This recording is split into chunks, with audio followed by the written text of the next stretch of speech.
Give me a hell yeah.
Give me a hell yeah.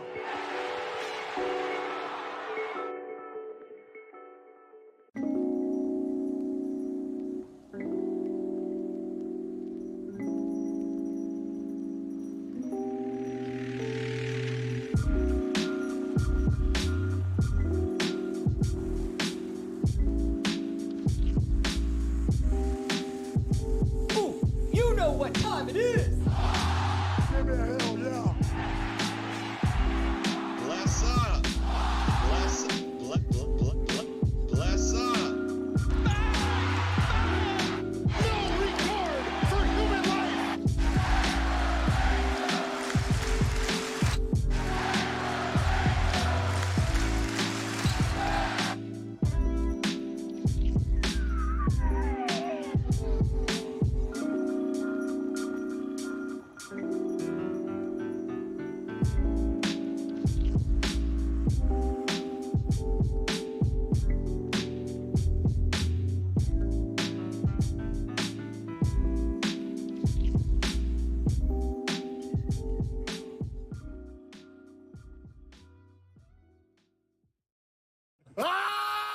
Turn the fucking jets on!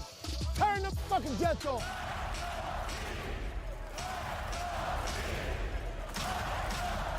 Arm the laser. I'm in the laser! Begin laser ignition! Deuce and Mo, Deuce and Mo, Deuce and Mo. They tell you what they know. Deuce and Mo, Deuce and Mo, Deuce and Mo. The podcast that you know. Deuce and Mo. Deuce and Mo, Deuce and Mo, Deuce and Mo. They tell you what they know. Do it for Deuce and Mo. Deuce and Mo. Hey.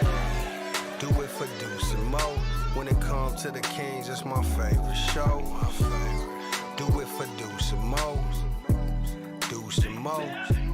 Hey. Do it for Deuce and Mo. When it comes to the Kings. Big hopes and dreams as we cover our kings. Never cover the kingdom, but we loving our kings. And we covered your prayers as we doing our thing. Big Deuce with the par, Lil Mo on the screen. Solo or together, still do it for team. Never switch up for $1 or revenue stream. So we always got each other, balance out the beam. Deuce and Mo, and that's the end of the theme song. Do it for Deuce and Mo. Deuce and Mo. To the Kings, that's my What do we do? show. That's 4 in a row! Let's make some fun! Hey, do it for Deuce and Mo. When it comes to How the did Kings. this become a thing? Yeah. What up, Deuce? Hey, Morgan. Woo! I'm rooting for y'all. Oh my God. Become one with the fog. Let's go, Kane. Nothing like a little victory fog to set the tone today. Boy, you got a sinus infection. You can't even That's what deal I was with the gonna fog. say. I can't. Can't even smell it. So you like it tonight, Oh, huh? I love it. Just inhaling the chemicals. It's fine. I should open a window. You're right. You're right. You're right. Let's do smart things. That was a lot this time. Yeah, That was- and actually, it's harder than I thought to not be able to breathe through my nose. That was a lot tonight. I can't. I'm gonna die. Oh frick! Okay. That was a lot. I'll even admit that was a lot. Gotcha. Is that a good sell? Anyone? No, it was not. You didn't see it. You didn't see it. Hey, feels good tonight. Oh. Short-handed. Whew. You come out taking on the same team again without your guy, De'Aaron Fox, who has been absolutely money. 7 straight games of 30 or more. He's out. How are the Kings going to respond? How are they going to respond? How? They responded tonight. The bench wasn't good. Bench wasn't good tonight. But Davion Mitchell coming up big tonight. Kevin Huerter with a nice offensive game. Deuce? Yeah. Deuce, where are you? Deuce? I don't know where you are right now. Where are you? Sorry, I had to do it. Morgan? Oh, Deuce? I Deuce, couldn't where see are you? I couldn't see you. Okay, maybe I went a little crazy with the fog, but guess what? This is the first time in the history of this podcast that we've been able to do the fog machine when there are 11 games above 500. That's And what you're those going with? are the moments that you have to embrace. Give me a hell yeah. There you go. Appreciate you guys being here tonight. If you're here, before we get started, make sure to hit the thumbs up button. Let's get that moving. Ooh. Make sure to subscribe as we are over 10,000 subs now, which is great. I kind of like the low light with the fog. I know, but remember what I told you? Remember what I told you? What'd you tell me, Morgan? I said, when I looked at the video afterward, I go, we're better than that. It's too dark in there. It's like we can do a nice crisp shot with a little bit of a brighter light. We're better than that. Lee Adams says 11 above 500. Hell yeah. Let's go. Jesse James says, give me 11 hell yes. Give me a hell yeah. Give me a hell No. yeah. Give me a hell Okay. yeah. Give me a hell 4, yeah. Give me a hell 5, yeah. Give me a hell yeah. 6, Yeah? Give me a hell 7, yeah. Give me a 8, hell yeah.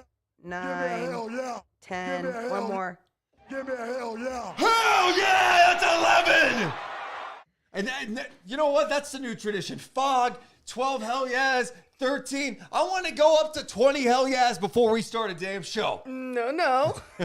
I mean, I would, but I don't really want to.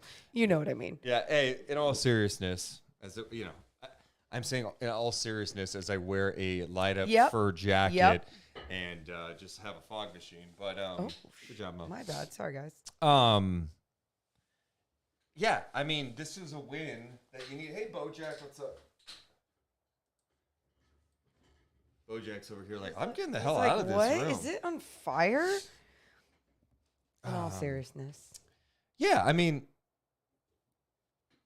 you come out of the break, you've won your first 4 games. Dude. And this schedule down the stretch of the season we've gone over, it's not easy, but winning games that you're supposed to. You're supposed to be Oklahoma City without SGA, okay? You're supposed to beat Portland with 5 of their deep bench guys when they're missing their starting lineup. You're supposed to do that. And you still deserve credit because the Kings have really put it together now. The bench wasn't great tonight, but you still find a way, even with these long stretches of not being able to score tonight, to put up 123 points. Give me a hell yeah. Not talking about it. Talking about it when we're ready. I know. Let's give some love to people watching us, including Fast Break Pod, official kid Chris. Brian's in the house. What's up, Alexander? Andreas, Sebastian. What's up, Manny? Gunmai, Trevor. Appreciate all you guys being here. West Sac Kings fan, thank you so much. Manny, too. Legit Evil Eye Images. King Gibby in the building with MC and Samuel. Jesse, James, Gerardo, Tony, all of you guys here hanging out with us on a Tuesday night. I appreciate it. I'm going to drop a link real fast in our Discord so people know. Dude, Tuesday night, I love it. I love this fan base. I love this community. I love you all so much. I do. So much better when they win. I mean, yes, but honestly, the losses this year, these people with us in the losses, it's not that bad. Kings win tonight, 123 to 117. Some more good news. Dash 2469 with this update. Oh. The Mavs lost at home to the Pacers. Give me a hell yeah. Let's go. All right, let's stop wasting time. Let's get to it. Deuce and Mo podcast coming down in 3, 2, 1. Hit my music. Deuce and Mo. Deuce and Mo. Deuce and Mo. They tell you what they know. Deuce and Mo. Deuce and Mo. Deuce and Mo. The podcast that you know. Hey, welcome into the Deuce and Mo podcast on a Tuesday night after the Kings play without De'Aaron Fox. Another game against OKC. It wasn't the prettiest of games, but the Kings still able to score 123 points. And they come home with a W. They are 4-0 after the break. They win 123 to 117. Harrison Barnes was a monster tonight. Sabonis did his huge. Davion Mitchell stepped up in the starting lineup. Kevin Huerter had a good offensive game, and I thought Keegan looked really nice. And now the Kings head back to Sacramento, a few days off to get De'Aaron Fox healthy. Get that rest all healed up because you got a showdown, a rematch with the Clippers coming up Friday night. Golden One Center. The next night you play Minnesota. It's amping up, Morgan Reagan. It's amping up, baby. I love it. Morgan Reagan, how are you? I'm feeling good. I'm feeling great, actually. Who am I kidding? You said it in our pre-show about how these are the games you're supposed to win. And you got to give credit still. When you get those wins on the games that you're supposed to get wins, you can still celebrate it. You can still get excited. You can give credit to this squad because how many times and how many years have there been these flashes of good that Kings teams have shown you and you're like, hey, they got to beat this team because, they're even worse than the Kings and they still don't get the win, right? And this team just keeps proving game after game after this All-Star break that they really, truly are one of the good teams in this league. Game after game. When you lose and you can't find a win, game after game. Now this year. When you win and you keep winning, game after game.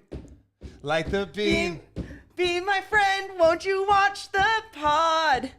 Game after game.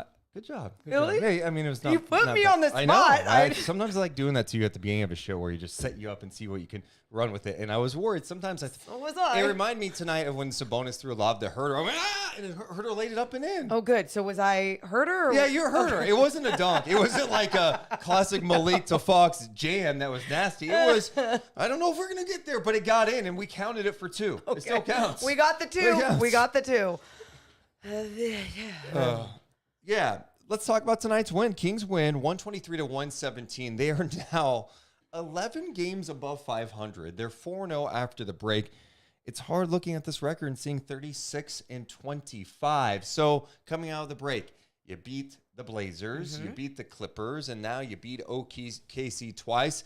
Again, without SGA, but De'Aaron Fox did not play tonight. Were you concerned when you found out the news that De'Aaron Fox was not going to be able to go? Absolutely. You saw the way that OKC battled the other night. I mean, we were talking about this for a little bit. We had to call a Stockton Kings game earlier today. And on the way back, I was saying the same thing. OKC is still an NBA team. You don't know when these NBA teams can just go off. They've got talent, too. They do. They have young talent. And then you've seen at the end of games, SGA is the reason why they end up getting a win. It's a big shot. He makes a big play, whatever it is.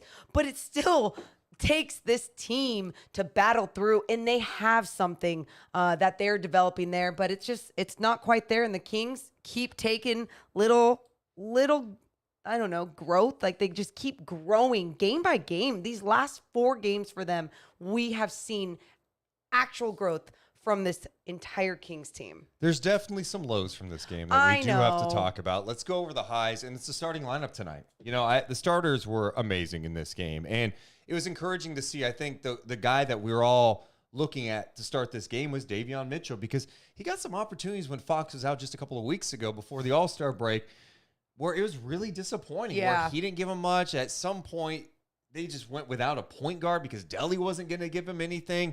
He hit a couple of threes tonight. And, of course, he played legit defense like usual. But the fact that he had 15 points, he did on 6 of 10 shooting, 3 of 7. He also had 4 assists in this game. What stood out to you about his game? Well, I think he has a career high 5 threes made in a game. So hitting those 3, you know, you were feeling like, oh, he's feeling it. Not to say that his outside shot should be the thing that dictates his entire game, but truly that's been the struggle for Davion, right? We know game in, game out, he's going to succeed on the defensive end. Even if it is a taller guy that can shoot over him, he's going to disrupt. He does so many things the way that his screen navigation, his rotations, everything. But offensively, seeing him look confident like he could be a floor manager a little bit more out there tonight was good.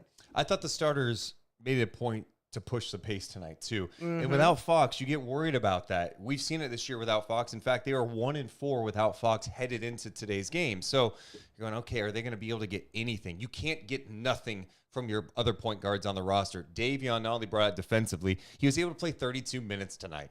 You know, this is a guy that really lately has been a 10 to 14 minute a game player. Yeah. And for him to come in and produce like this tonight was big time for the team. They needed it, and that's, you got to give him credit. You know, he needed to have this kind of game. I think we've all been critical lately of like, man, he's not knocking down any shots. And Sure. I think part of it, there's many reasons to it, and we talked about it. Just he's one of those guys that needs more than 2-3 minutes to get comfortable in a game. Well, what do you know? He plays the first 7.5 minutes of this ball game, right? Yep, finds he a gets flow. into a better rhythm. Then in the second half, you look at, second quarter, he plays the final 7:54. Of course, these opportunities aren't going to be there when Fox returns. Sure. But he can try his best to make an impact in those minutes. And it's challenging. He's got to kind of find it. It's also different for him because he's playing with a different group, right? Like, Yeah. a lot of nights he's playing with Davion, Monk, Lyles, Metu, that bench unit that was really bad tonight, right? Yeah. And so that's why him being able to play Yeah. with that starting unit makes a big. big difference, right? I mean, you see it in his game, you see it in his confidence, because he's not the only one out there that has to manage things. You know that you can rely on Domas Sabonis. You know you can rely on Herter and Sabonis in the two-man game. So for Davion, I love the way that he stepped up. I don't know to Deuce, and this is something I know we're having Jordan with Swish Cultures on tomorrow on our daily show, and he's a hooper. I'm so curious how guys, if that's supposed to be their role in the league, but you aren't that good of a player when you're not getting those minutes as when you are getting those minutes, how do you become good at that? How do you find a way to be efficient? Is there something that you can practice in the off season? Is it with time and experience being in that role?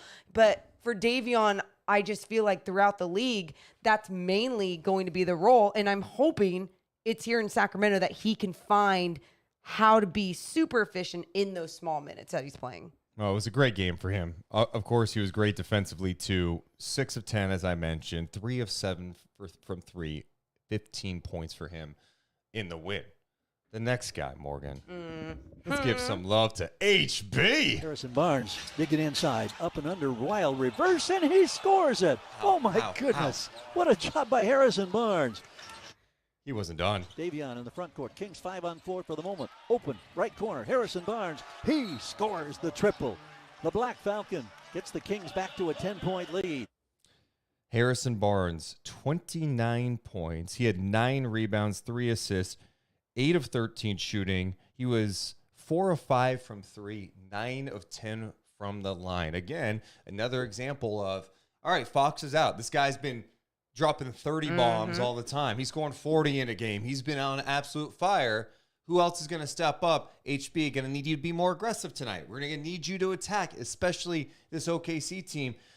He was getting to the line, knocking down his shots. Woo. I love the way that he was getting to the line, right? We know how strong Harrison Barnes is, but on nights like this, you just said it. When you have to step up to another level, there's no one else. What else are you going to do?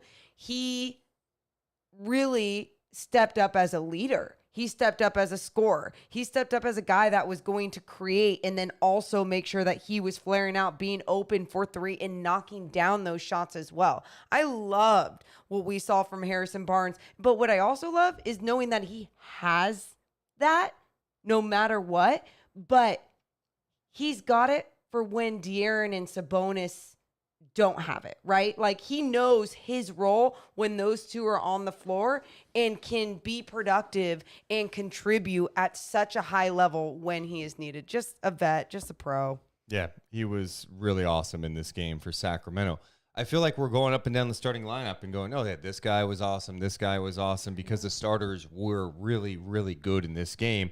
In fact, that starting group, the final 6:55 of the game, they did not miss a shot. 7 of 7. That's from our guy, Will Z, dropping that nugget on social media. And, yeah, it was one of those things that they had to rely on their starters in this game to play them some significant minutes. End of this trip where it's kind of drawn out. You played some competitive games. That long game you had against the Clippers the other night, the battle against OKC the other night, and then tonight, HB gives them 37 minutes. Yeah, it's exactly the way that these guys step up for one another. Truly, like you talk about that with not necessarily having tired legs. I didn't see guys out there look fatigued, but at the same time, after that Clippers game, I was like, when is it going to hit them? Right? I mean, there are so many players playing over 40 minutes in that double overtime win. Then you're taking on OKC, who went at them, tried picking up their pace, tried staying with the Sacramento Kings, wore them out a little bit in that last game. They came out engaged, ready to go again. That's what I think I've been most impressed with even this little road trip is the way that they've come out each game, right? I mean, obviously with Portland, it was a slower start. It wasn't a good first quarter, but they faced adversity, turned things around. You're starting to see them just come out, smack people in the face, play their game, play their pace. Yeah, here's what Mike Brown had to say after the win tonight. Great job by our guys coming in here and getting a win, especially with Foxy sitting out.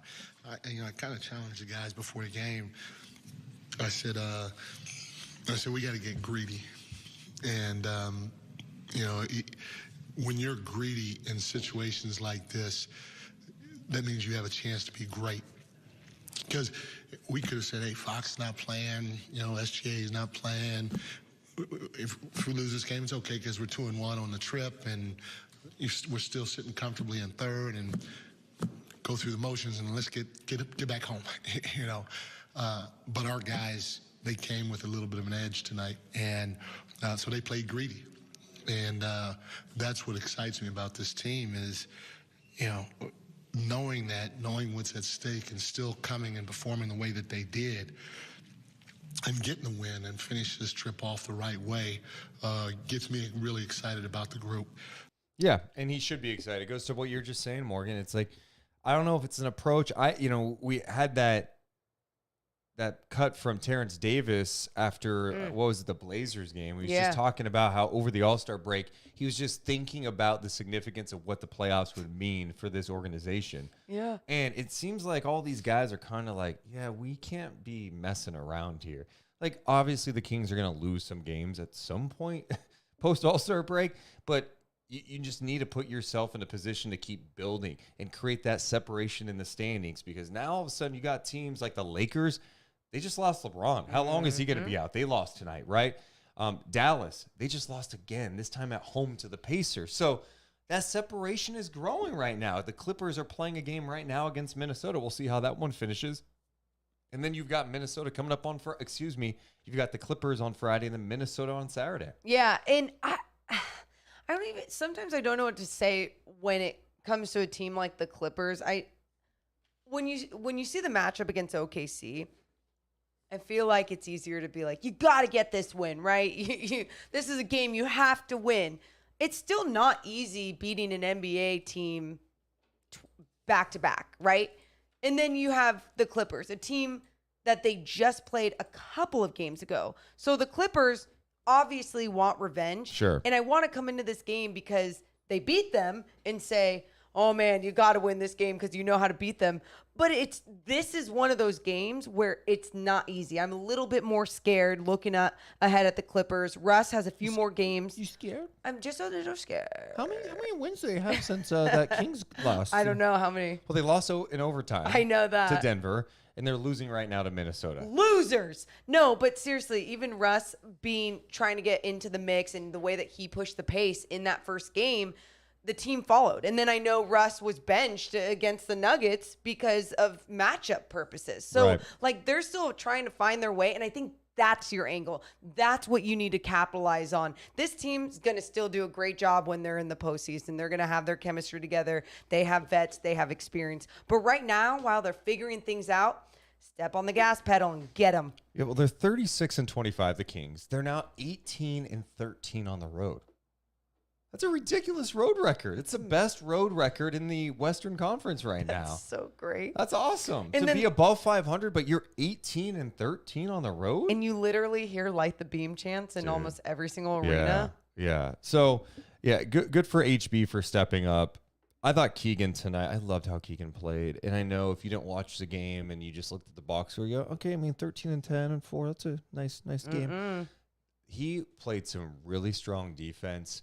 How about his putback jam tonight, Morgan? Herter has it in transition. He finds Harrison Barnes. Wide open in the corner. Davion for three. No good. Stick back. Keegan Murray coming from the left baseline. And the Thunder will take another timeout.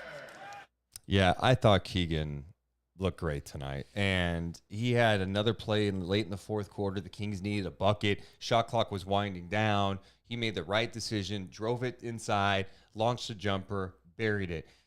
I think you're seeing that we keep talking about this the last few podcasts. I feel like the growth, like there was a stretch throughout the season. And it was like, why is he just standing and shooting? Is that what they want him to do? Is that what they want his role to be? That's cool. He can knock down the three. You even said it. You're like, he needs to do more for himself or someone needs to find more for him. Because he is capable of more. And maybe it's just a confidence thing. Maybe it's like prodding Keegan, who's like this nice guy to go, no, like, I understand you want to get your teammates involved. And I actually love some of the passing today. Yeah. I mean, we saw some instances in the first half where he's the pick and roll ball handler with Sabonis. And I'm like, whoa. So this guy went from standing on the wing or in the corner ready to catch and shoot a three, or right when he gets the ball, it's hot potato to his teammate.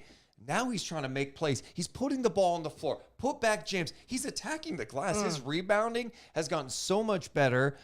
I just love the growth. I mean, it's smooth. You're starting to see a legit weapon for the Sacramento Kings in Keegan Murray. Timing, high IQ guy, and he's a rookie. I was listening to Cowbell Talk before our pod. Shout out Cowbell Talk. Love that space. And I believe it was Megaloo that was on, and she was talking about with Keegan all the great things, all the little things that he was doing. And she was saying, like, you know, I know he's like a robot, but whatever they reprogrammed him with before the game, you know, to give him a little update and say, you can dribble the ball more. It's so true, though. Like, that is what we're seeing him do. And I think it's ever since Mike Brown just communicated and had that conversation like, hey, you need to work on your dribbling in the summer. And then he was like, I can dribble, coach. And he's like, oh, actually, Keegan's here. I can dribble, coach. Like, it's not a big deal. That's a much better Keegan than Mike Brown's. Also, the chat is popping tonight, and I appreciate Why? you guys being here. But a couple of people have said, yeah, you guys look high as F tonight. Morgan, I think, has some sort of sinus thing. I think I'm just tired. You know, I just called the G League game this morning. Yeah, man. Kings game tonight, then this. So Yeah, I just look tired. I feel all right. And it's smoky in here because we smoky. do the victory fog machine. So the chemicals are probably killing our brain cells as we speak. So if we're coming across high, I promise we're not. No. Unfortunately. Just vibing. Yeah. Just feel good. Just man. vibing. No, but with Keegan, it's so encouraging to see. It is so encouraging to see the growth from him. And yeah, there's aspects of his game, like you're right, the handles, that he's got to improve that stuff. But when you see him look better than he did last week or the week before. And then defensively, I think he's moving really well too. That's it. The steps that he takes, the growth that he has game by game. Yeah. He's just so coachable. You tell him one thing, he takes. Every shot he makes. Every time he moves, every time he talks. I'm in love with Keegs. I don't know. C-. You're just, that was really hard because I'm like really trying to analyze now, and you're throwing a song at me. I know, but I thought about it and I threw you the lob earlier. You laid it up and I was like, you know what? I'm going to throw one more lob. That was, okay, this is like Malik Monk when he throws too many passes and you're like, hey, you already tried that one. Don't do it again. It wasn't bad. Don't do it again. I'm going to give me a C for throwing you the pass. Of course you are. Like, on 2K when you get graded for the passes. Yeah. You don't know that. You just said yes. No, but I'm like, you get graded for like a. Yeah. I actually have seen that before. You act like I'm an idiot, and I've never seen any part of 2K. I did not say that. Have you played 2K? I'm sorry, I didn't know you were a 2K guy. No, I have not played 2K though. Okay. Absolutely not. But Anyway, back to Keegan. Back to Keegan Murray. I think the way that he's just so coachable and shows that growth each and every game. You tell him something, he attaches to it, and especially if he respects you, if you're a basketball mind and you're just like, hey, you need to work on this, or you should do more of this. And I feel like if there's teammates around him being vocal about certain things, go here, come off here, let's do a pick and roll, dribble handoff, whatever it is. Like, he's down to go. If you have him being able to run more pick and rolls with Sabonis. Come on now. Come on, hey. Morgan, that's disgusting. Oh, I know.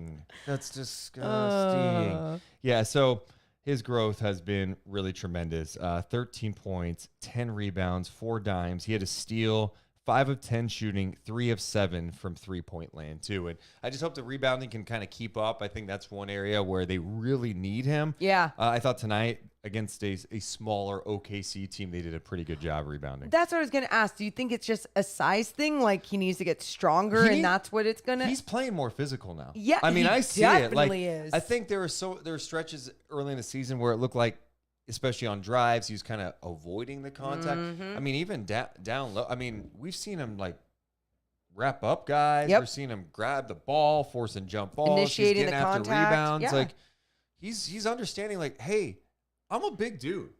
I'm strong. Like, it doesn't matter if I'm a rookie. I need to go do that stuff. So it's good to see that growth. I mean, the rebounding he's been doing since really Mike Brown called him out compared to before that.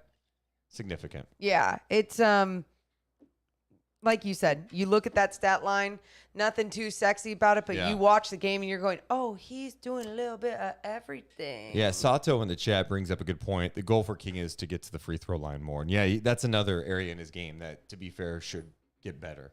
Because, he did not take one tonight.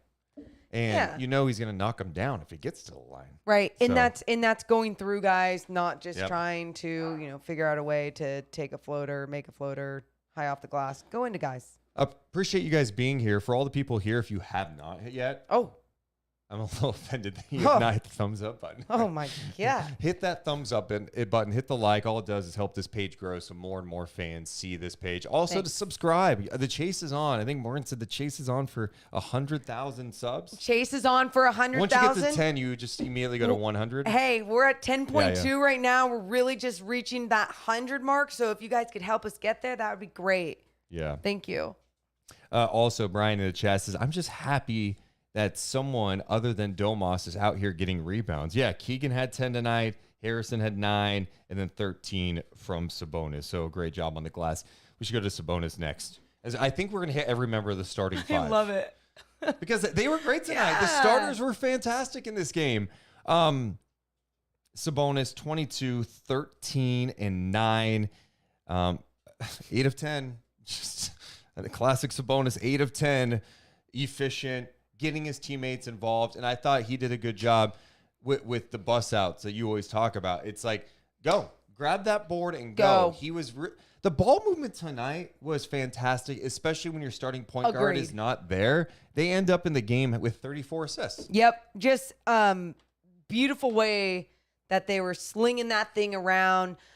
They were disciplined to what they were told to do as a team tonight, right? I know it's so easy when you sometimes have that one open look and you don't get to play much and you're playing a team that's not as good. So you want to get yours and get your confidence going. This team plays completely together, night in, night out, and you saw it again tonight. It always starts with Domas Sabonis really setting that tone for this team when they start moving it around the horn. Yeah, and I thought, it was another night where he had some foul issues. Yeah. Right. And when did he let me just double check here.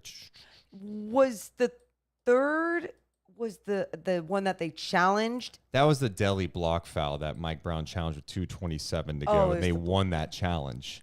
It was the Lou Dort one that OKC challenged. Remember? And he came under him on Sabonis. That's what it was. It was the OKC challenge. And yeah, I mean, Sabonis kind of hooked him. I thought Dort kind of hooked him. So Sabonis had his arm like this and kind of went into him, and then he kept going. And then he tried to let go last minute. Guys do that all the time. He just got caught. Yeah. Sabonis just needs to be careful when it is so vital he stays on the floor. And I think there are too many times he picks up ticky-tack shit. Mm-hmm. Like there's one, he just left his feet. I'm like, don't leave your feet. What are you doing? Is that on Sarge down low or something? I think so. I forget. But it was definitely down low. And he's just got to be really careful. I think he gets too handsy at times. That's one area where Fox has done such a better job.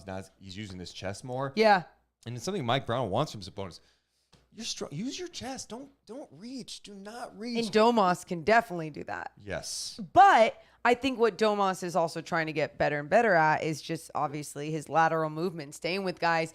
And it's so hard to not use your hands a little bit when you are trying to do that, whether it's with the smaller guy that you got switched on or it's one of the bigger guys that just try to swing through and go on you. He does a really good job. But the reason why we talk about this with so much fear is because it's one of those things where there's not enough depth behind him, right? I know there's times you can trust. There's definitely not enough depth. There's times you can trust Trey Lyles. There's times that Chimezie Metu steps up. They don't play Rashawn Holmes. Hey, we just see Rashawn play just under 2 minutes tonight. Right. And so that's my point. And I think that's why it's like, whoa, you got it. Don't let fouls be the reason why you're being benched. Let it be rest. Yeah, that's the biggest gripe I have with him. That's just fair. I want you to keep playing physical, and the Kings played with that edge tonight, and Sabonis sets that tone. He's a stud. He's an absolute stud. It was good.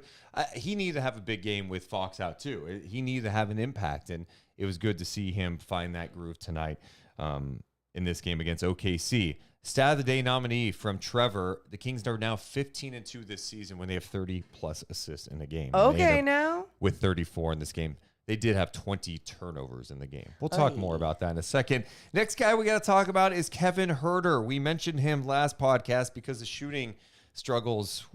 It's been rough. Tonight, give the guy credit, man. I thought offensively he was really strong. 20 points. He had 9 assists, 8 of 14 shooting, 2 of 6 from 3. He did get in some trouble late when they started to pressure him, and I'm like, Kevin Huerter is just not the guy. You want taking the ball up. No, you especially when there's pressure. He cannot handle that type of backcourt pressure. Smart player, but at the same time, just not a strong enough ball handler, right? Like, he even had that one time when he was coming toward Davion at the half, and this is when the game was like truly almost over, but still at the half court mark, and was trying to just pass it up to him and pass it out of bounds. And you just want to finish the game strong, and I'm totally with you on that. It's either he's got to get stronger with his ball handling and his confidence in it, or someone else has got to take care of business in the backcourt. But he did a good job setting up his teammates. 9 assists was great. The ball was moving, making the extra pass. It was good to see him knock down some shots tonight. I think that could help his confidence. The 3 is just not dropping. He did hit one late that you're going, okay, 2 of 6. You can just get it going. I mean, he's been in a funk. I trust he'll get out of this funk. I think my one concern long-term with Huerter is just matchup-wise, playoffs, teams will be going at him. And I thought tonight OKC was like, all right, like Jalen Williams, Huerter's on you. Go cook. Yeah. Go eat. it's just not a great matchup. I think He's the weak link when it comes to, hey, I can take him to the rack. Well, he's got the length and size. It's just not the quickness to go up against some of these guards in the league. And sometimes his defensive IQ is what helps him, right? It's not so much he knows how to move laterally at a quick pace, but he knows how to get to a spot quick enough, or he knows how to get a hand in the passing lane because he is long, he is a bigger guy, and he is smart. But yeah, it's tough. It's something that I hope he recognizes a lot of things this season to work on in the offseason when it comes to, his defense, or when he's not shooting the basketball, how else can he become dominant moving without the basketball? Because he is so good at moving without the basketball. It's just like one little thing, like he can get a notch better though. Yes, I agree. And I'm only saying this because I know he's capable of doing it. For sure. No, for sure. And 20 points for him tonight, 9 assists. Yep. Guys step up. Yeah. I love it. Well, we hit on the starters. Oh. We need to go to the bad of this game. We want to hear from you guys, too, in the chat. So drop your comments. Give us your thoughts on the game. You can also hop on Discord or Twitter Spaces to request to talk. We should mention real fast, though, tonight, it's presented by our friends over at rate.com/Sean Stanfield. See Sean there? That beautiful Look at that cute little face. Oh, I'm so cute. I'm Sean. What? Oh, Play my like God. Lions. Nick. Who is on? Nick just put himself First I was on the like- show in the middle of night. In the middle of a read. Yeah, in the middle of a read. He owes Sean Yes. like sponsorship I money. agree. Wow. Okay. Anyway, Sean Stanfield over at Guaranteed Rate, rate.com/Sean Stanfield. If you're looking to purchase a house, it could be a very confusing process. Or maybe you're like, can I even afford a house? What steps do I need to take to see if it is right to buy a house? Sean and his team over at Guaranteed Rate will help you out. Yeah, and I know we've mentioned this before, but you guys seriously, like you reach out to him, you text him, whatever way works for you communication wise, because it's 2023 and he understands that. And on top of that, once you guys do communicate and want to start doing something, he can help you with all those numbers that you have, anything that you don't understand, and he can put it in video form, so you don't even have to have a long conversation with him over the phone. It's in video form. You can see it on your own, reverse, whenever you want to go back and see, what did he say right there? What does that even mean? And he can break it down with you. He's just amazing. Hit him up, 916-276-7563. He's a big Kings fan, 916-276-7563, rate.com/Sean Stanfield. That's equal housing lender, subject to credit approval. NMLS ID number 349707. Company NMLS ID number 2611. NMLSconsumeraccess.org. Thanks so much to our friends over at Guaranteed. Right. Guaranteed. Right. I have an important question to ask the chat before we get to the lows Okay. of this game. Yeah. We have been talking for some time about doing a live in-person event. Yes, we have. We are currently looking at different venues in Sacramento with the idea of a tentative date. Uh-huh. Nothing's for sure yet. We're more gauging interest at this point. We're but gauging interest. one date that we've kind of pinpointed has been April 14th. It's a Friday. A Friday We can night, all hang out. Sacramento, where we would do a live event, like a live pod, and we would have special guests, us, Yep. surprises, Q&A. We're looking to see if that's something you guys would be interested in. So, yeah, you could tell us in the chat. You can also DM us or hit us up on Twitter, email us, deuceandmo.com. The idea is April 14th. You're going, why April 14th, Deuce? Why? The playoffs start April 15th. Oh. Think of it almost as a playoff rally potentially, you know? And you don't know. The Kings haven't clinched it, so maybe we don't need to even do something like that. I don't know, but we have been looking at venues in the downtown Sacramento area. Yeah. And we're trying to gauge, like, all right, like how many people can we legitimately expect to come out from? Because here's my fear. What's your fear? Let's say we rent out a venue that holds like a couple hundred people. Yeah. And like then 300.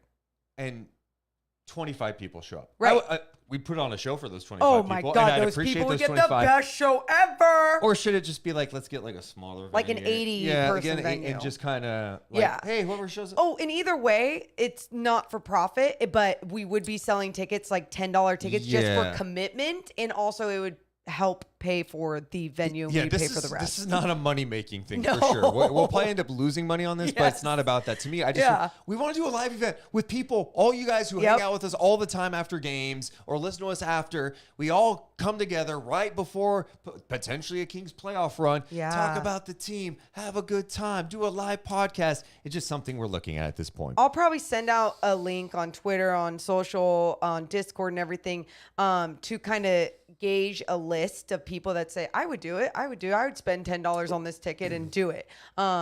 Yeah. So hopefully that's the case because I think this could be really fun. But again, we're not trying to like get a bigger venue. If only like 100 people want to come, then it's like, we'll get the smaller venue. Yeah. So Fast Break Podcast says, I'm 15, so my parents won't let me. No, Well. your parents, have them hit me up. We'll let you. oh yeah, it would be for everyone Yeah. too. Kids Okay. invited. Okay. Well, anyway, we want to throw that out there. Yeah. We'll get it all figured out.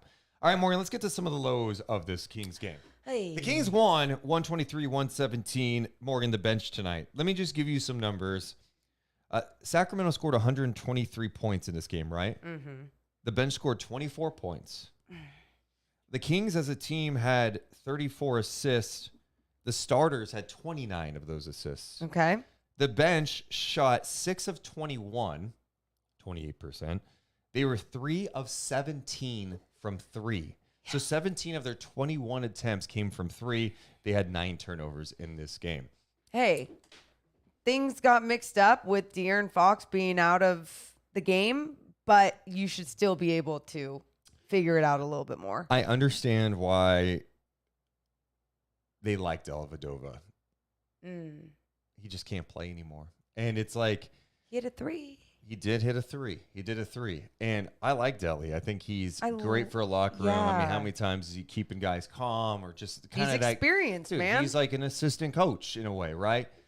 But when you start looking at these situations, and look, in the perfect world, you're not going to have to use him a lot.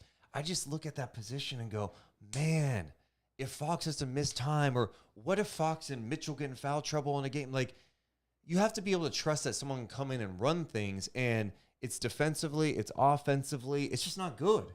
And it's one part of this team you go, man, should they look to just upgrade? And you may not have to use that person, but tonight it was really bad. And it really messed with the whole bench unit, right? Yeah. I think the other thing that messed with it, I thought Brown let those guys rock for too long. And I think you saw it where the starters build up a big lead and the bench just let it evaporate. All of a sudden, the OKC goes in this 3-2 zone against his bench unit. Bench was like, we don't know what to do with this. That can't happen. And I know some were wondering, okay, let Malik Monk kind of do his thing. Malik Monk benefits so much from being able to vibe off Sabonis. They have a nice little two-man game, and that's the biggest issue with Fox being out. Brown wasn't really staggering the lineups the same. Usually he's got Fox or Sabonis out there at all times, and if not, like lately, he's been doing it a little more with Davion, of course. But that's Davion, right? Like, even with his struggles, Davion is better than Dellavedova. I just thought the bench tonight was really, really, really bad. And it was just a bit concerning for me. Well, you even saw PJ Dozier come in for a second, right? And I thought maybe there was a chance there because Mike Brown didn't trust Dellavedova. And what's interesting about today is that you and I at 11 a.m. were calling a game in Stockton where we got to see Keon Ellis have a fantastic game. Probably one of the best games we've seen in person. He was awesome. Of Keon Ellis tonight. And it was one of those games I see it now. It was not only on the defensive end, but it was the way he was creating and being a leader on the offensive end and his ability to score on the offensive end earlier today. So when we talk about this, I still look at someone like Dellavedova and I go, but that experience and why that matters so much. But yes, at the same time, what are you going to do if De'Aaron hurts his hand in the second quarter of a game, knock on wood? What are you going to do if that happened with Davion Mitchell and then you have to, what is your answer. And I know you want to roll with this, but man, if you want to make a mark in the postseason, like, you got to have more. I mean, again, postseason rotations are obviously shorter too, he might and everything. tighten it up, but yeah, you're right. I mean, it was just a bit concerning that tonight, and I don't know, and maybe I'm making too much of it too. I think of that, and in all likelihood, you're not playing Dellavedova in games, and you go, okay, but he provides so much as this type of guy who's been around, the experience. He knows Mike Brown's system. He knows what to expect. He's very good with the guys. I'm not trying to even ignore that stuff, but tonight I'm like, you went to the second unit and they almost cost you the game tonight. They really, I mean, you were up 16 at one point. You're up 17, and those leads disappeared because the bench gave you nothing. You know, at one point, and I shouldn't say nothing. Trey Lyles, I thought, had some nice moments. He's tonight. been solid. He's been solid as of late. But they struggled. They just flat out struggled, and you would just like to be able to go to your bench, even though there's one guy missing, and feel, okay, it can still function at a decent rate. It may not function perfectly, but tonight it fell apart. You know what it is? It doesn't function at a consistent rate. And I think that's what's scary. That's what's frustrating, because there's nights when we're talking, oh shit, Terrence Davis, you know, and he's really stepped up or had a solid game. We know you can depend on Trey Lyles. Chimezie Metu is so up and down. Malik Monk, you can depend on, but just like you were saying, he vibes off of that starting unit. He creates and produces so much more when it's like staggered and he's mixed in with those guys, right? So yeah, there's a drop off. It's not consistent enough. When the times are good with the bench, it's so fun. When they're not good, there's so many games where, like, man, the bench needs to be more productive. Yeah, and I just think too, you know, you have to be prepared that every once in a while you're going to be thrown something different. This is the NBA, and they got thrown a 3-2 zone. By the way, OKC did that last game too, right? Yeah. But you need to attack the zone, and they settled. They did. They played right into the hands. It was like a lot of latent shot clock stuff, indecisiveness, bad 3-point shots, turnovers. That can't happen. It can't happen. Like, I know Malik Monk had a few of them, but also part of it was like, he's just trying to make something happen because no one else is, you know? Yep. And you got to help this guy out. So it was just, it was disappointing, especially when I look at those numbers and go, that's what they gave you tonight. So, yeah. Am I making too much of this? No, I felt your disappointment. It was interesting. You said it before we started the podcast, before we even went live, and you mentioned it, and you didn't mention anything good about the game. So then when you came out so much good about the starters. when you came out with the fog machine and then started going off on your tangent, I was like, oh, good. Like, he's meeting me there. He still feels that. But yeah, your concern is valid. And especially on a win like this against OKC, seeing that type of production from the bench, I think that is where the feelings are, and it's totally fair to bring it up. We've celebrated all the good. Sarge killed the Kings. Oh, 21 my God. and 8? I thought Jalen Williams was really nice for them too. Which one? I always forget the J. Will versus J. Dub. Yeah. The one from Santa Clara. There we go. Yeah. He had 27 points, I 8 knew of who 9 you from were the talking line, about. 9 of 16 shooting for him. So yeah, I mean, I guess that's my low, would just be the bench tonight. You know, TD was 0 for 5. All of his shots came from 3. Metu, he had 4 points, 4 rebounds, 2 assists, but defensively there were some issues, of course, there. Monk had 7 points, 2 of 4. He had 3 turnovers in just under 16 minutes, and Davion ends up playing 14 minutes. He had 4 points, a couple of fouls, 2 turnovers in 13 minutes. So. Oh, yeah. Yep. Yeah. What else should we hit from this game? I do have a couple of other things I wanted to get to. What? And by the way, I'm seeing some compliments in the chat as well. Thank you. You guys are super sweet for the kind words, Matthew. I just had to say that because it was like a well thought out compliment. It was really nice. What are the other things that you want to get to? Read the compliment. I want to feel good. Okay. Yeah. Okay. Yeah. Here, feel better. Matthew says, I'm amazed at how you two are so good at constantly keeping a conversation rolling, as well as your love for the Kings. You guys have an impressive work ethic. I just thought that was really sweet. Matthew's super nice. I would say I'm not keeping the conversation going great tonight. Oh, okay. My What flow else? hasn't been Oh, great. good. I love this breakdown. What else? That's it. Oh, okay. What grade do you give yourself so far? You want me to be honest? Yeah. B-. Wow. What? Yeah. Oh, I'm giving you at least an A-. Okay, get out. The minus was for the fog machine almost killing us, but The fog machine is amazing. what were some of the other things you want to get to? Well, I know some fans were asking about Nerlens Noel finally got waived. Yes. But I think the tough part now is you got to agree to something with him like now, because if you don't pick them up after March 1st, they can't be on the playoff roster. So I don't think that's going to happen anyway. I think the Kings are just going to roll with what they have at this point. They really are. And here's the thing. I'm not so I didn't like that going into the trade deadline, especially and every single time I watched Jared Vanderbilt with the Lakers, I'm like, man, there wasn't anything, but it takes two to tango. It takes two teams. Like, you have to make the deal, right? These last 4 games, it's not just because they've won or who they're playing. It's how they're playing that is giving me the confidence of, yeah. Roll with this in your first playoffs in 16 years, right? Just go with this crew.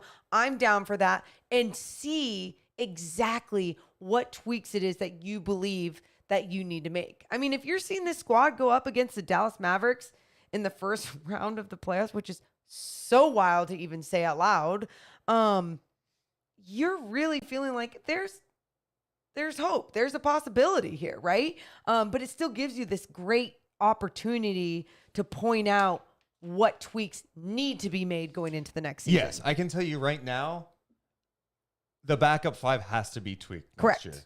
Because if there's a playoff game that Sabonis gets 3 quick fouls, it's going to be an issue. It's going to be a big time issue. So it's just something long term that you're right. It doesn't. Not everything has to be solved this year, but like long term, you need to look at those things for this roster. Fair enough.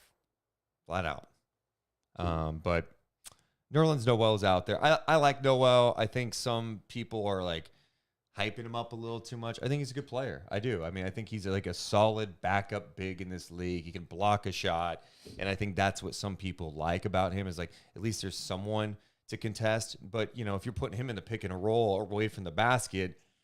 You guys, take a look at Mason Plumlee right now. Like, think about how bad people wanted him here in Sacramento. I mean, I was one of those people going, oh, yeah, like, go after Mason Plumlee. Let's go. He's having his challenges. His flaws are being exposed with the Clippers right now, especially in that game when we saw Zubats was out. It's not all, the grass is not always greener on the other side. Just because Nerlens Noel is out there and they're not playing guys down the bench doesn't even mean that he would be playing, right? So I don't know. And it just, don't always look at a new name and go, you just want and crave change. Well, I think the Kings counted on Rashawn coming in and being able to be productive this year. And he is not. And even tonight, he looked really bad tonight, right? I also go, you throw him in, Rashawn Holmes finally gets run, and Morgan, he gets thrown in there with that group. That's like scuffling at that point. Like, so I'm like, how do I judge that? Like, Rashawn, is he supposed to come in and just like, hey, let's run the offense appropriately? That's not his role, right? Like, I look at him and go, you may have to go with him earlier in a game. Like, I want to be upset if Mike Brown went, you know what? Tonight, I'm going to go with him instead of Metu. And just to see, right? Because how is it fair? I was thinking all right, we need something from you now. Sabonis has 4 fouls. Metu, we got to get you out of here. Holmes, come in with Delly in this group that can't get anything going. Yeah. And this game's falling apart. You just can't depend on anyone in that moment, right? And it's like you're supposed to showcase your talent. Yeah. You're not the point guard with the ball. You're a big you're hoping that someone's going to create something with you. Obviously, you can do other things with your size on the defensive end, moving the ball around on the offensive end, getting rebounds, but it's such a short amount of time. It's difficult. Yeah. I know. I feel bad for him too, because I think he is, again, I still think he's capable. I just don't think he's getting the proper opportunities.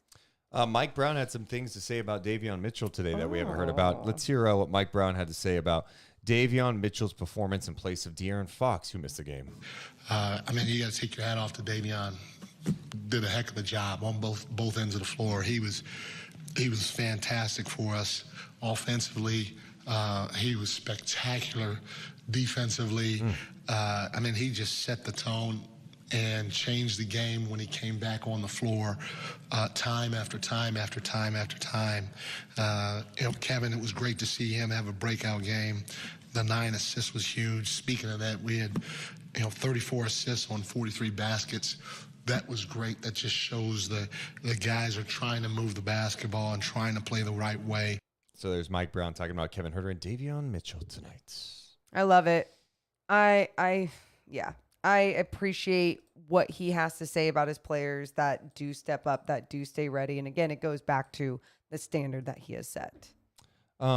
We should mention the poll question tonight. Yeah, what is it? Dog. Who was your dog of the game? Wow. Okay.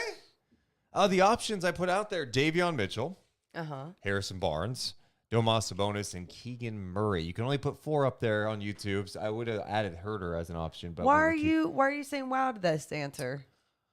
I mean, I guess I'm not totally. I just thought Davion would get more love, but the current winner right now, Harrison Barnes, who has 50% of the vote. He was a dog.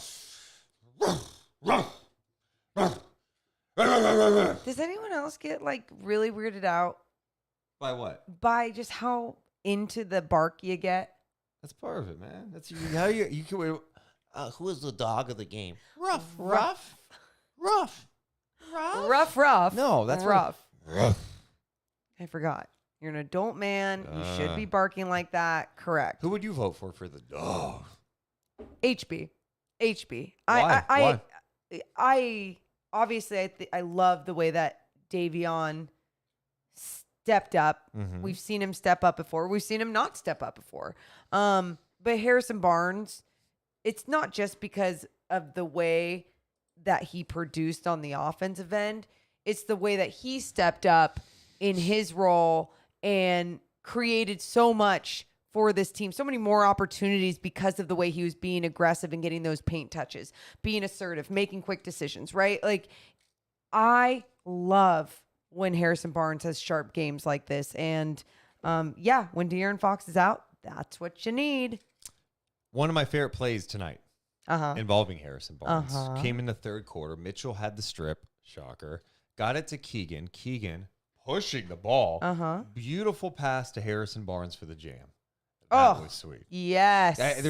There's so much to like about it, from the defense from Davion. Keegan, not just throwing it up the floor, is no, I'm making something happen. I'm pushing. We need to keep the pace going. Fox isn't here. I'm going to make something happen.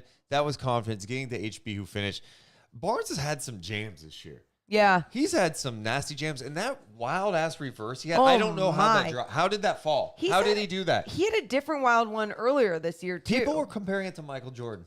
Well, and who's better now? Who's the GOAT? Who's the GOAT? Yeah. That's a great... You compare MJ's reverse to that one, who do you pick? That should have been your poll question of the night. Thank you. All right, let's talk to our guy who joined us on our daily show the other day, and he cut the promo of all promos on the OKC Thunder. He was angry. Let's check in with him now. It's Nick. Hi, Nick. Nick. What's up, Deuce and Mo? Hi, man. How you doing? Good. We're good, man. What's up? Well, I do want to say the Clippers are losing right now. They're about to get clipped. Thank you. Hey, Nick, though, what's gonna happen to them Friday night at Golden One They're Center? About to get clipped by the. Nick, you're cutting out. Hold on, Nick. Nick. Okay. What's going on with your phone? Where are you? When does this ever happen? Yeah, your phone is cutting out, man. We're gonna blow them out. Okay. We're gonna blow them out Friday night. All right. He's at a friend's house. Yeah, that's why. you're at a friend's house, aren't Hey, you? Okay. Is that better? No, it's not better because It's your eye frozen on your frozen on your eyeball. eye, and it's scaring me. What is Is that better? No! Did you steal my soul? Oh no, it's so close to your eye. Okay. Goodbye, Nick. All right. Yeah, sleep dreams. Light the Sleep beams. dreams. Light the beams. Sleep dreams, Nick. Oh, sweet. Oh my goodness. It's okay. It's always just you don't know what to expect, man. Well, one time we were in his bathroom, so that's true. That was the scariest moment, I think, for everyone that was on that live stream. Little Nick was out. God. Sorry, Big Nick. All of it. Okay, Just stop. let's Barf. I made myself laugh. Let's check in with Trevor. What's up, man? Old man. Old man Trev. Or Mofo, as you're called on Discord. Oh, man. All right. Well, really? Two this failures? It's just not our night, man. It's not not our night with not the with people. that. Let's see if Nate has something for us. What's up, Nate? Hey, what's up, guys? Thanks for taking my call. Yeah. My service is a little spotty too, so hopefully mine doesn't pull a Nick. But first of all, I just wanted to say, why not light the beam? There you go. And I was like making sure it wasn't cutting up. All right, good. But my only really point I wanted to make tonight, and Coach Brown kind of stole my thunder. How dare him? But it was about Davion. I thought Davion. We always know what he can do defensively, but how he played offensively with efficient scoring, hitting a few three balls, and then that one like dribble penetration he had where he hit a bounce pass to Harrison Barnes in the corner. We always like, oh, Davion, we got to see it offensively. I just thought tonight without Fox was an awesome night from Davion. Just loved what I saw from Davion Mitchell tonight. Yeah, I'm with you. All right, man. Thanks for checking in. Yeah, Davion was great. And that was good. I think he needed a game like that for himself, for sure. No, absolutely. It just, it should give everyone a little bit of confidence too, right? Like he just mentioned Mike Brown kind of talking about it, and it's true. Like Mike Brown felt that same vibe from him. Like when you give your coach confidence that they can trust you, you feel good going into the next one, whether you got Fox or not. Appreciate all the new subs on YouTube, by the way. I see Adam, I got Brett, I got Matthew and Michael, Hollywood Caesar, Amadarock, Kestius, is that how you say it? Oh, good job. Shawnee Sean donating $5, and Ranger gifting more subs on Twitch. Appreciate Taiwan. I don't know how to say that name. It's okay. Then Saurus Flex, is that what it says? Just keep it there. Yep. Resubscribing on Twitch. So these names are hard sometimes. Oh, Morgan wanted to give a shout out tonight. You guys, I guess it's shout out time of the hour of the show. Shout out. Shout out, Morgan. I'm going to give a shout out. This is not shout out hour of the podcast. I just want to thank my second favorite podcast of all time. What? What's your first? Deuce and Mo podcast. Okay. I stay loyal. Yeah. You got it, right? Yeah. But my second favorite, Bad Friends podcast. Okay. And I have Bad Friends merch. And I'm really happy about it. But I'm really happy about it because Carlos sent it to me for free. How nice is that? That was really nice. Like super nice. And mostly because obviously they were doing a live tour and their shows got canceled that, we were excited to go to. And now they have new shows, and a new show is coming in California. We'll be going. Yeah, it's interesting. What's interesting? No, it's just they sent you gear, and it was great. They sent you gear, and Morgan was nice enough to go, you want one of these shirts that they sent me? They sent me 3 pieces of gear. Yeah. And what did I give you? You got a crew neck, you got this hoodie. Correct. And a t-shirt. And you threw me a t-shirt that you didn't want. I wanted the hoodie. And this was a fight. But it was sent to me. It was sent to you, but Morgan, you would not know about this podcast. You wouldn't have any idea if it wasn't for me. That doesn't matter. I exposed you to this podcast. That doesn't matter. Oh I literally did the work of communicating, and I was the one that was sent the gear. It's my hoodie. This is so weird. It is so weird because you're actually a little bit serious. And I think that's weird. Because I want more hoodies. But I don't have a hoodie. I want a hoodie. I can't even buy the other thing is the other reason is because it's not even for sale on their site. I looked it up and it's not there. And so like you have something that I like. It's just disgusting. Wizard said, "Oh, I thought they were talking about Bobby Lee's podcast." No, that we are talking about Bobby Lee and Andrew Santino. Love all of them. Such a great podcast. So thank you, Love Bad that Friends podcast. Yeah, appreciate it. Thank you for being a bad friend. Thank you, Deuce, for introducing me to my favorite, second favorite podcast. Thank you. You're welcome. Appreciate Was that it. too hard to No, say? and that's why I gave you a shirt as a thank you. I really appreciate it. Hey, Morgan, let's talk about some of the scores in the NBA tonight. Oh, I love going around the NBA. And let's take a peek at the standings first, Okay. right? We need to take a nice little glimpse at what the Kings are doing in the NBA's Western Conference standings. The Kings still in that third spot. They're 36 and 25. Oh, the separation continues. A little bit more cushion. They are a game and a half behind Memphis, who won tonight. Memphis beat the Lakers. The Lakers... Oh, wait, this is the Lakers team that Rinhorst was reporting someone within the organization said they want to get the sixth spot to take on the Kings. They felt like that would be a good opportunity for them. 29 and 33 on the season.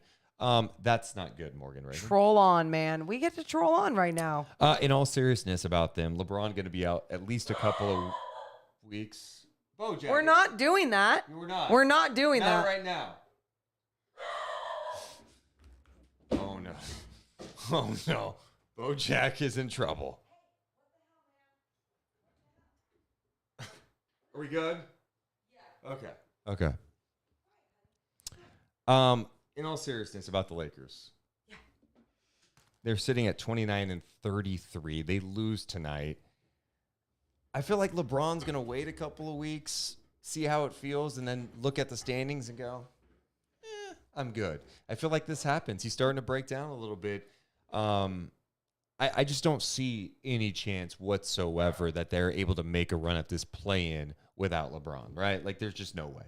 I know that the roster's better. I know it's technically a better team post-trade deadline, but can they really get where they need to be? One, to get into the play-in and maybe win a play-in game. That's okay. That's the few things. And you go kill the dog while I talk about this. A few things. So even if they get into the play-in tournament, there's no way that they're confident that this squad could get past and make it into the postseason. Like, you have to win one play-in game and then probably another, right? Right. So, on top of that, this isn't the squad that is going to go far in the postseason. Yeah, if you're LeBron James, rest those legs. It's done. I mean, and it's not even, he's truly hurt. I mean, you saw the way that he got hurt the other night. I don't mean to laugh. It was just, he's so dramatic sometimes that I was like, You didn't believe it at first. I didn't No, believe I know. I didn't. And a lot of people didn't, but he was hurt. And now was he's hurt. out. Looking at their schedule coming up. So their next game is at OKC. Then they're home for Minnesota, Golden State, Memphis, Toronto. They got the Knicks. Those are kind of the next 6 games for the Lakers. And if LeBron's out at least a couple of weeks, that puts you to maybe he's able, best case, to be reevaluated It's like done. March 14th, and they're just done. It's done. Yeah. It's done. And it's shocking. It's not shocking, but it's interesting to think about when you think about who they have on their team too, with AD and an aging LeBron that wants to obviously make one more run before his career is over. I mean, I say one more. In his mind, it's probably more. It's really more so that he can play with Bronny, right? Like, that is the ultimate goal. Well, I'm sure, but I do think he wants to win. Like, he wants to. You're just saying that's less important to him? Well, I'm not even saying it's less important, but I'm saying at this point, then you should be ring chasing, right? Like, well, everyone isn't just, but how is he ring chasing if people have to come to him? That's what I'm saying. Like, and yes, it's an attractive place to go. It's Los Angeles. It's the iconic Lakers, and LeBron James is there, right? Like, there's things there, but I think real hoopers are like, nah, I don't want to mess with that. That's LeBron's team. Like, I'm not going to get to play my style of basketball with LeBron doing things. And there's been other messages put out there like, no, he's really coachable. He allows things to go, blah, blah, blah, blah. Sometimes I just think that's the narrative from his camp, but it could also be some truth in there as well. Gerardo in the chat says Tristan Thompson saying he thinks the Lakers will make it to the conference finals. Crying emoji. Did he really? Did he? I'm trying to find it because did he really say that? I saw someone else saying something about Tristan Thompson earlier. Yeah, I think it was Kings related. This was from ESPN earlier today. Tristan Thompson on set with Mark J. Spears is there. Vince Carter, Malika Andrews. Is that Ramona Shelburne? Yes. Okay. Well, if they beat the 1 or 2 seed, if they beat Memphis or Denver, I got them in the conference finals. All right, so then let's say they face, I don't know, the Mavs or the Suns. Or you riding with them to the finals? I got them in the conference finals. And if the matchup's right, don't sleep on my Kings. Yeah, the Kings. Don't sleep on my Kings. Thank you. Mark, I love you, Mark. Points the other night. They're just trying to break the playoff drought. That's all they're trying to do. They're trying to break the playoff drought in Sacramento. They break it. They're looking good, bro. Come on, Tristan. They look good. Current Lakers. If we said Lakers or the field, who are you taking? Lakers or the field? Yes. No, I'm taking the field. Lakers. I'm taking the field. Listen, a healthy Anthony Davis. You guys, he doesn't. He's not serious. He's not. No, serious. I think I don't think he watches. He's not serious. He's serious right there. Also, what is he saying about the Kings? Was he that's being petty what- because of the Sacramento thing? Dude, no, he doesn't watch. That's obviously he doesn't watch the game. And No, he's on but NBA Today. I understand that. I'm saying in addition to that, is he being petty about the Sacramento thing Oh, I'm because sure. of how it ended? I'm sure. I mean, think about it. He didn't even say like thank you or whatever to the Kings, but he said thank you to the Yeah. next organization that he was there for like 2 seconds, you know? Whatever. I don't like the man. He can't be serious. Clown. Well, you don't like him for other reasons. I mean, yeah, how he treats people, yeah. Yeah. That's weird. I mean, and I'm sure he can be a really nice guy, but like, sorry, it's public, all those other stories and things that came into play. It's not even the cheating. Like, it's the other things that he asked women to do with their bodies. Yeah, you just It's don't like weird. him as a person Yes, at all. no. And like, I ESPN puts him on because You know why? the Kardashian Clout, connection? baby, clout. Yeah. And I just think it's so, he's not likable. Yeah. Like, what?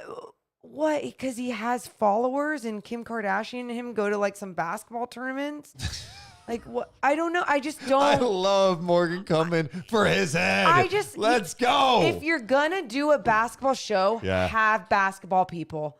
Because right there, that shows how much he knows about the NBA. Right. Oh, but Morgan, he's a former player. All former players don't know everything about basketball, guys. No, that's very true. No, and that's fair. Ugh. Speaking of the Lakers that he said would make it to the conference finals, they did lose against Memphis 121-109. In the game, John Morant had 39 points, 10 rebounds, 10 assists in the game. I already said game, but I said it again. We did not see LeBron James, obviously, in that game. D'Angelo Russell did not play either, but Memphis gets a much-needed home win. Elsewhere, San Antonio beat Utah tonight. Whoa. The streak is over? The Spurs won? How many was that? That was like 16 in a row. I'll take a look. The Spurs got a win? That's good Give for them. it up. Good. It just sucks so bad to be that team. To be the team Yes. that the streak ends against. Oh wow, my they God. went Let's see. 102-94. Yeah, it was 16 in a row. Oh yeah, I could just go to the standings. Duh. Wow. Keldon Johnson had 25 points for them. Dougie McBuckets dropped 19 points off the bench for the San Antonio Spurs. Man. And now Utah, I think they dipped below 500 if I'm not mistaken. Where you got? 31-32. So again, these teams below the Kings, I know Utah doesn't feel like it's much of a threat. I just want the separation. So now Sacramento and Utah separated by 6 games. Bye. Thank you. Thank you. Bye. This is what we need. That's insane. We had Golden State beat Portland tonight, 123-105, off the heels of Dame Lillard scoring 71 points against the Rockets. He had 15 points, I believe, in the first quarter. He finished with 25, and the Warriors controlled this game. So They get big nights from Jordan Poole and Klay Thompson, another team that, like Portland, they want to be in the mix. I know. But now they're 3 games below 500. They're 29-32. And what a weird team. What are they going to have to? Oh, I cannot wait. That's what I can't wait for. I can't wait for the Kings to hopefully be in the playoffs. I'm just going to keep saying it like that. And I cannot wait for the offseason for when we look around at some of these other teams around the NBA with some star players on there and they go, what tweaks are they going to make? Is someone else going to try and be a ring chaser? By the way, I have no problem with ring chasers. No problem. It's a different day and age in the NBA. I know so many people, basketball peers, are like, you don't do that. You stay loyal to your team. But it's okay. The team, the organization, never going to be loyal to you. Do your thing. Shout out to the chat, too. I'm trying to see who said this. Jaden says the Warriors were down 23 in the game as well. Wow. That's pretty bad. That must have been early on after when Dame got it going. And that's a good response for them. When were they down 23? Oh, my God. They were down. Yeah, at the end of the first quarter, it was not good. They were down 41-27 at the end of one. So they had they gave up a 41-point quarter to open things and end up winning. It by happens. 18. We've seen it before. Oh, yeah. Kings with another 40-point quarter tonight, by the way. Their 15th 40-point quarter of the season. Hell yeah. Had a lot of them last few games. Hell yeah. We should also mention the Kings' next 2 opponents. The T-Wolves and Clippers were playing tonight. Ooh. How did that go? Dude, Interesting. Minnesota goes and beats the Clippers in L.A. McDaniels with 20. Slow-Mo with 12 and 10. Rudy Gobert with 16. Ant-Man had 18.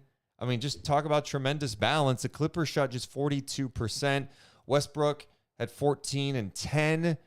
Paul George had 25. Leonard had 23 on 7 of 19. The Clippers are now 33 and 30. That's weird. I thought when they got Westbrook and they made all those trades, we were giving them the championship. No, I just thought, weren't they already given the championship? Hey, this team's they're healthy now. Championship. Come on. How many games in a row have the Clippers lost? 2. Wrong. 2. 3. That's not updated from 3. tonight. They've lost 3 in a row to the Kings, 3. the Nuggets, and the T-Wolves. Don't act like that, though. I mean, I will act like that. And now Morgan, you win on Friday. Yeah. They're not a threat to you anymore. You bury them. You win the tiebreaker. That's not how it works. You pick up a game on them. Yes. I'm still believing in postseason experience, though, Deuce. Oh, I see what you're saying. You're just saying with as the a threat to the Kings, yeah, because yeah. now we're to the point. It's like, can the Kings actually keep this number 3 spot? Most people said no. And look, there's still a lot of time left, no. but they're hanging. There's separation right now. They're doing more than I mean, they're winning, and they're winning. It's not like they're winning with ease. You look at that Friday night game against the Clippers; it was not easy. But these other games, you feel against Portland and then OKC twice. I was really confident in those games, right? Yeah. Like you just feel like, oh, they've got these. Well, looking at the latest standings now that's updated with the Warriors win, the Clippers loss. Ooh. The Clippers have dropped to the 6th spot right now, which we can't have that. No. I don't want a 3-6 Kings No. Clippers matchup. All the shit I just thought, I don't want that. Yeah, No, see, no. I that's don't what want I'm that. saying. I don't want them in the first round. I do not want that in the first round.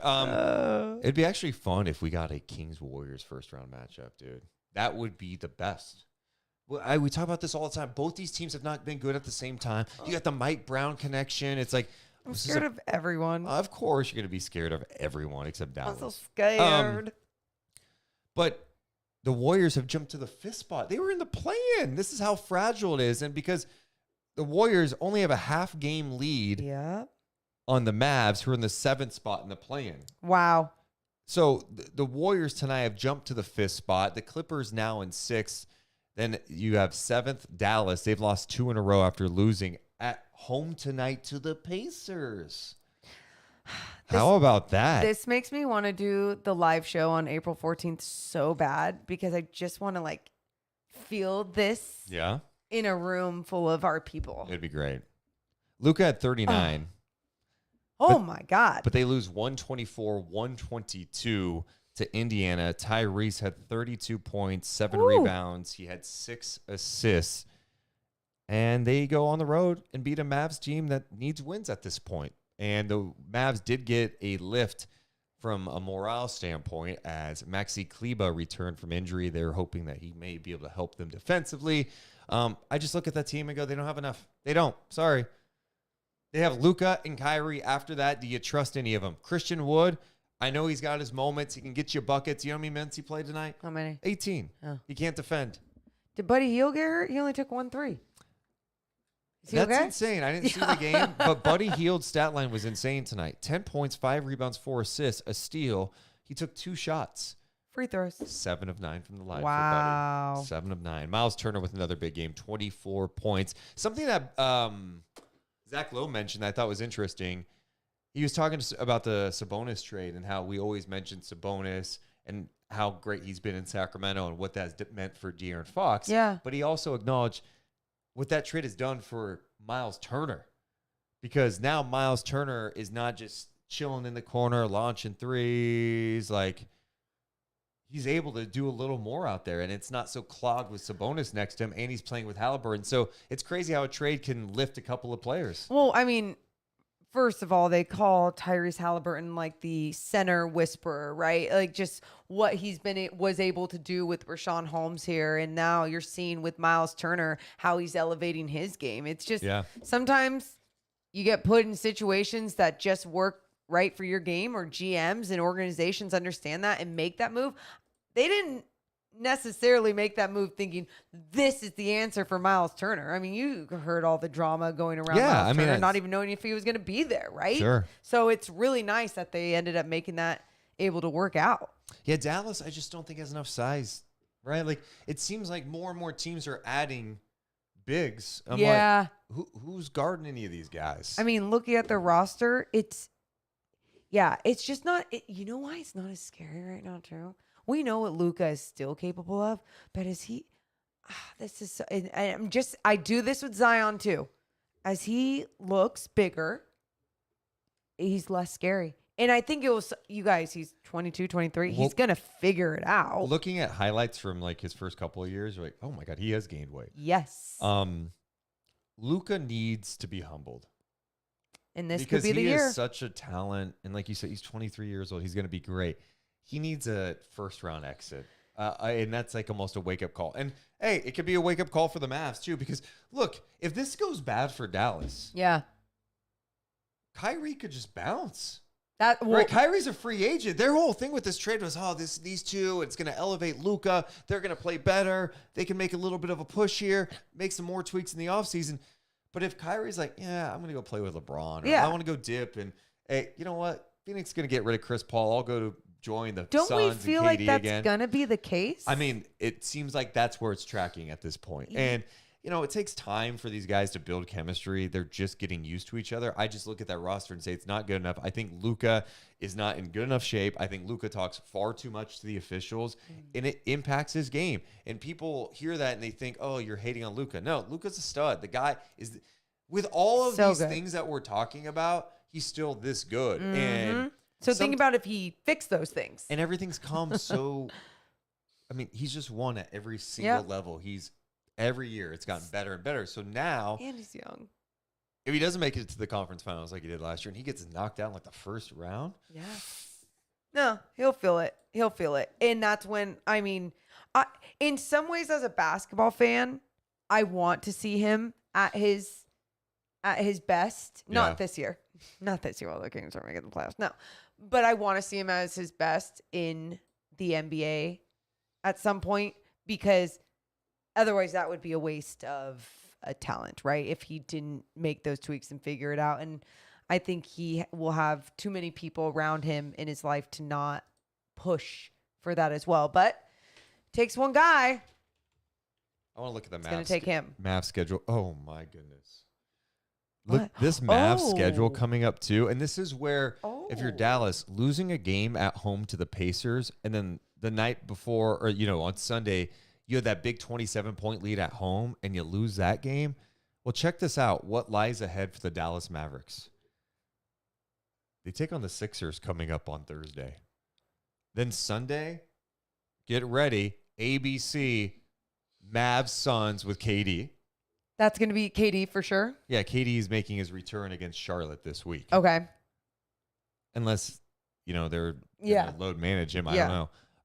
And then Tuesday they got Utah. Then they go at New Orleans, who hasn't been playing well at all. 2 games in a row against the Grizzlies. This is a tough stretch for them. Yep. No, I mean, you look at that and you see where they play Sacramento right there at the end. That game in 5th? April, that game. Dallas could be trying to clinch like a play-in or Dude, something. no, that's what's so fun about this. Those are going to be such important games this year. That you mean the April 5th game against Dallas? The Kings could already have their spot clinched. They might rest their guy. That's true. We might be seeing Delly out That's there. true. Yeah. No, you're not going to see Delly by then.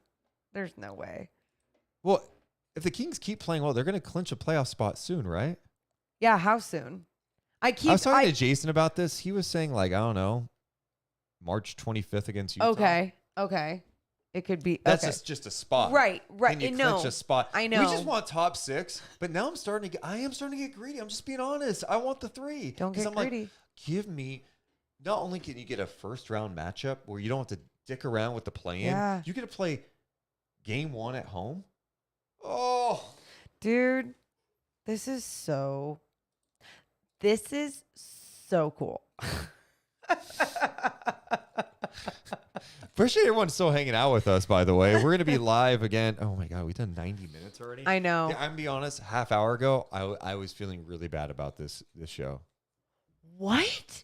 Why? I just don't feel like I was good tonight. So No, stop. Time out. You've done this now to me, and I'm so glad you're doing it now so it's not after the podcast, because there's been 2 other shows where he's been like, yeah, it just wasn't my best today. I'm like, bro, you were great. And I'll tell him when he sucks and he needs to pick it up, whatever.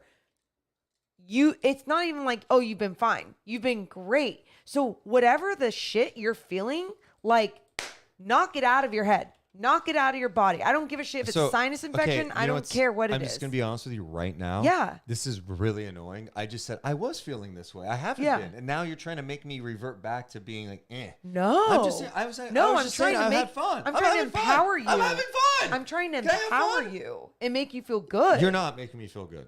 Obviously not. You're not. God, you got to coddle this guy. Can the Kings get the number 2 spot?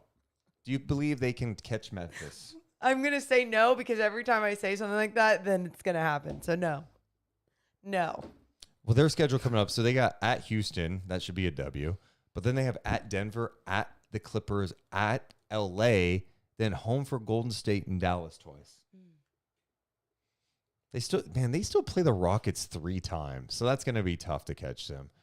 Oh my God. Have you looked at the end of the Kings schedule yet? I mean, I have before, but take a look at it again. What are you sighing about? I'm not. I'm just saying take a look at it again. So they've got the Clippers, Minnesota, New Orleans, and the Knicks on this homestand. Dude, the Knicks game, the TNT game, the Knicks are playing well. They just beat Boston, and it was really impressive what they did. The Knicks are kind of the kings of the East right now. The kings of the East, Yeah, huh? it's just like no one expected them to be this good. Where are they? Jalen Brunson has been awesome. They're 5th. And what's their record? And they're 36-27. Wow. Yep. Yeah, so. Wow, they've won 6 in a row. Yep. So this homestand is the Clippers, Minnesota, New Orleans, and the Knicks. And yeah, Milwaukee, who is also on the Kings schedule. No, let's go after the Knicks. Then the Kings go take on the Suns, then home for the Bucks. Oy. The Bucks have now won, 16 in a row now or 15? It says 15 right here, if that's updated. Insane. They beat the Nets tonight. So Giannis is on fire. That's obviously tough. Then you hit the road. It's going to be tough. Bring it on. This is what it's about. We are entering March tomorrow, or when you're listening to this, it is March 1st, and the Kings are in the thick of it. Into the thick of it. Into the thick of it. The TikTok song? Yeah. You're so cool. Okay. You're so hip. Thank you. Oh, my God. I love you guys. Let's get to some of the super chats I have not gotten to yet. Wizard donating $10 saying, Morgan, can you sing Daddy Why You Die? I don't know that song. I don't know what that song is. Daddy, why you die? I'm kidding. I have no idea. If I had to guess, though, that's the tone. Wow, Tina getting deep on me, donating $2. What'd she say? Perfection is the enemy of good. You don't yell at Tina, but you yell at me, huh? What the hell's that? I'm about approach. I didn't like your approach. Thank you, Tina. Megan says Deuce needs a chakra cleanse. Yeah. Honestly, yes. Michael says Deuce needs an edible. Also, yes. Yes to both. All right, what are some final thoughts? Is our final night chat until Friday night, Kings Clippers? I thought you were going to say final night chat of February. It is. I know, in that. What was your favorite moment of February, Morgan? Kings related, because I feel like that's all my life is. Yes. Then Kings related. Oh man, there's so many. I'm gonna name a few. The Mavs Kings game at Golden One Center Saturday night when Kyrie, Luka in overtime, Kings get the win with you and I. That's why on the broadcast. Is that why? I mean, come on, that factors in living our dream and like talking about the team that we love. That's dope as hell. That G-Man getting the chain every time, it makes me emotional. So like that just hits me hard. His 3,000th game. And then that Clippers Kings game on Friday night, just magical. All those are great. Yeah. It's hard to even push back. The Dallas game was such an incredible atmosphere, and it makes me crave more. Friday night, I want that place to be rocking. Oh. I want it to be on fire. That game for sure, because of what Fox did in the fourth quarter and overtime. Like, Sabonis fouls out, puts the team on his back. They win a big game in the Luka Kyrie debut. That Clippers game obviously is going to be an all-time classic. My other favorite moment of February, Fox being named to the All-Star team. Oh, that's a great one. There was just something special to me about seeing a guy who got his start here, right? And who's been through the ups and downs. And for the first time is seeing like winning. Yeah. And playing at a great level. And he gets rewarded. And then out of the break, he's playing awesome basketball. Hopefully his wrist is okay. I don't think it's anything serious. Yeah. He was at shoot around today. Did not play tonight. He was on the Kings bench. They have a few days off here. Chris Biederman, I was listening to him today with D'Lo and Casey, and he was talking about maybe that Fox wasn't sure when it happened, but maybe it happened on the windmill. Oh. Well, I mean, that's a lot of guys, get timid when it comes to dunking for some of those reasons. And I know, I don't want to see dunking, it. Fox. I hope that's not the case. Yeah. I'm trying to think of other moments in February that jumped out to me. Because it didn't get off to a great start in the month of February. Where did it... Well, you had the losses in Indiana, and then one of the worst losses was that one at New Orleans when they lost 136-104. The Houston games were a little shaky, but they pulled out the W's. That's what... Yeah, but they end on a good note. And now it's buckle up. This is what it's about. This is what we all wanted, was the Kings to have a chance at ending a playoff drought. And they're in a prime position here to do so. It doesn't mean it's going to be easy. There's a lot of tough competition. When I just pointed out that you got like the Clippers, the Suns, the Celtics are still on the schedule. The Celtics come to town. The Bucks. But then again, you never know how these teams are going to look too. Then, teams could be resting guys. Never know. Okay. Never know. And the G-Man play. Yes, Lee Adams. That's, of course, like Morgan mentioned, G-Man's 3,000 for sure. Here's a question I have before we wind things down. I know we have to do a live daily show tomorrow morning at 11 a.m. You guys better hang out with us. If you guys haven't checked us out, 11 a.m. to 2 p.m. on Sacktown Sports. It's on YouTube. You can go to their YouTube page, youtube.com/Sacktown Sports 1140. Sean says, Fox is more polished in job, but Morant, a little more explosive, but Foxy's more sturdy and steady, I think reliable as well. I bring that message up because I was looking at the Fox jaw numbers this year. Yeah. Fox is having a better year. Like, he's shooting the ball more efficiently. I think he's playing better defense than Ja. Sure. I think Fox has been better than Ja this year. And I know we're obviously watching De'Aaron every game compared to watching Ja every game, but seeing enough of him this year. and maybe it's a little bit of a maturity thing too that makes him, and not to say that Ja Morant doesn't have that and can't lead a squad, because I think he's absolutely capable, and this team has played well with and without him.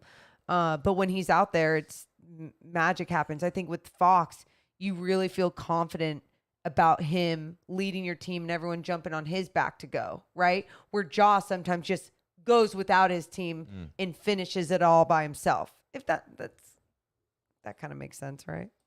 I hear you. They're both awesome. I just think it's because, Ja's regarded as one of the best young guards in the league for good reason. I just think Fox has had a better year. Also, what were your thoughts on Dillon Brooks tonight?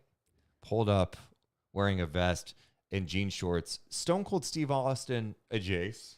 Oh, no, that is his inspo for sure. That has to be. Yeah. Oh, I see. That's TNT crew is saying that. Yeah. But no, it's 100% his inspo. It's not like he was like, oh, I'm just going to rock this leather vest and jean shorts tonight. It's like, no, he was feeling that vibe. I think he's my least favorite player in the league. I think that's unfair, but he did hit somebody in the balls this year, so you can say that right now. Here's the thing, Dillon Brooks. You can't roll up to the arena in a vest and jean shorts. Why? Like you're Stone Cold Steve Austin. Why can't he? I'm going to open up a can of whoop ass and then drop 7 points on 2 for 11 shooting. Hey, you didn't watch his defense tonight. You don't know something else happened. Stop it, Morgan. How many minutes did he play tonight? 27. 27 minutes. 7 points. 2 steals. 3 rebounds. 2 assists. 2 of 11 shooting. 2 of 6 from 3. He has dropped big time this year offensively, shooting well under 38% from the field.